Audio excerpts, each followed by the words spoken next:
Pour réaliser ce TP, vous allez ouvrir ce notebook Jupyter ainsi que le document réponse que vous allez compléter au fur et à mesure que vous traiterez les questions.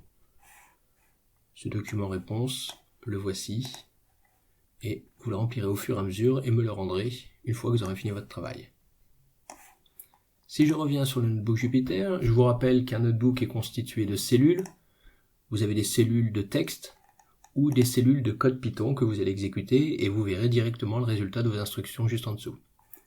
Alors ce TP s'appelle la tortue parce qu'il s'appuie sur le module Turtle du langage Python et ce module va nous permettre de manière graphique de voir les notions de base de la programmation.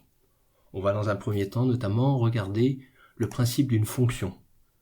Alors une fonction en langage Python, c'est un nom suivi entre parenthèses d'un ou plusieurs paramètres.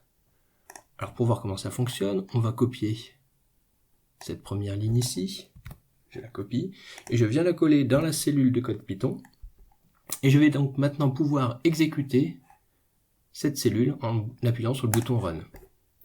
Alors vous voyez pourquoi ce module s'appelle la tortue, puisque ces instructions vont permettre de déplacer une tortue dans un espace graphique et puis de dessiner des figures.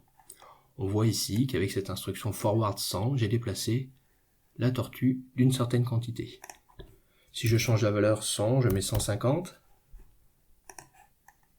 on s'aperçoit que la tortue se déplace un peu plus. Je vous demande donc dans le document réponse de me dire la signification de cette instruction forward et de me dire à quoi sert le paramètre 100 que l'on a mis ici, pour lequel on peut mettre aussi 150, quelle est la signification de ce paramètre. Une fois que vous aurez rempli pour ça, vous referez pareil en ajoutant l'instruction write 90. Vous exécutez à chaque fois cette cellule et vous voyez ce qui se passe au niveau de la partie graphique.